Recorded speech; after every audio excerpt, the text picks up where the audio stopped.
Hey, I'm Crystal, your friendly finance obsessed friend. Today is a new year, and we made it. With all that happened in 2023, I think it's important that we take time to assess account security and talk about making a fireproof death box. But first, my assistant has a disclaimer to read.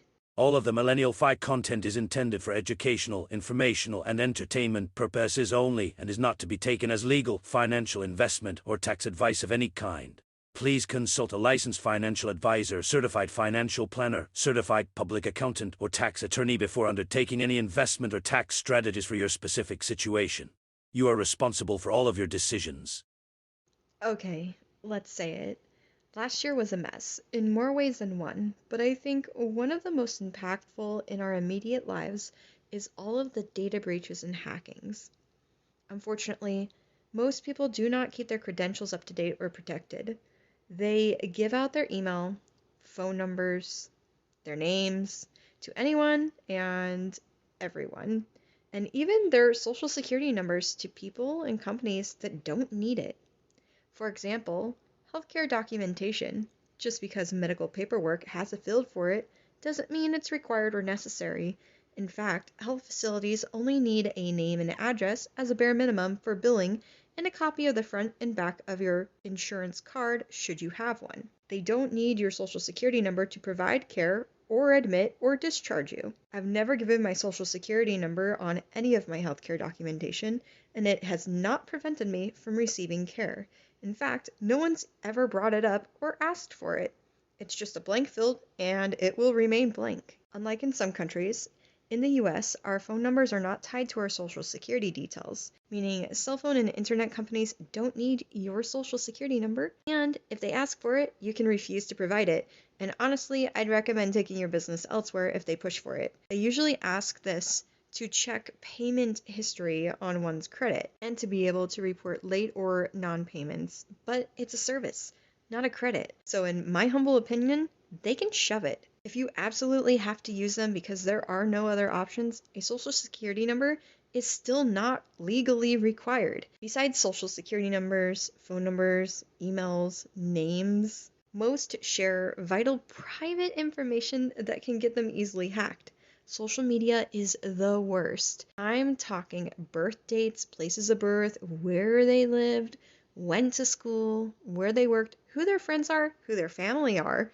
That's a lot of information that can get you hacked very easily and very quickly. Don't get me started on the pet details, where they like to travel, spend their time, their favorite foods, etc., etc. The public doesn't need to know that information. Friends and family don't need to know it either, because when it comes to social media, I can tell you right now, your connections are not vetting their friends list, and their friends aren't either. You don't know who has access to your private information. Lock it down and delete accounts if you have to, but take under serious consideration how much you're putting out there, what, how, and where you share your life details. We also need to close accounts at websites and services we don't use anymore, request the data be deleted, and update passwords on any sign-in that hasn't been updated in the last year. Enable passkeys where available and two-factor authentication where not, preferably two-factor authentication through an app, since it's not overly difficult for criminals to gain enough information to pretend to be you and transfer your number out to their own phones. If your email and details were contained in a breach, strongly consider changing them. If they weren't in a breach, still consider having a secure alternate email at minimum for financial accounts that you don't share with anyone but those financial institutions. Waking up to a drained account is a nightmare that's easily avoidable, but getting hacked is only one way to lose finances. Don't forget, using debit cards directly exposes your banking details and cold hard cash to crooks. Something that's easily prevented and protected if you're able to exercise financial discipline with credit cards. If not, credit cards can still be an option, but you'd need one with a secured low balance. I'm talking $250 to $500 max to start as a secured credit line on a credit card not associated with the bank your paycheck deposits to. Additionally, go through your home and clean up any documentation. Scan it to an encrypted USB and place it in a fireproof box or safe. The leftover physical paper should be micro-shredded. This leads to our next topic of death boxes. What are they and how do we make them? A death box is a secured filing system that protects important life documents. You can keep it at your home in a secure location or use a safety deposit box at a local bank. It's a box you can use throughout your life, and in the event of your death, will hold valuable information for your family or friends who are left behind.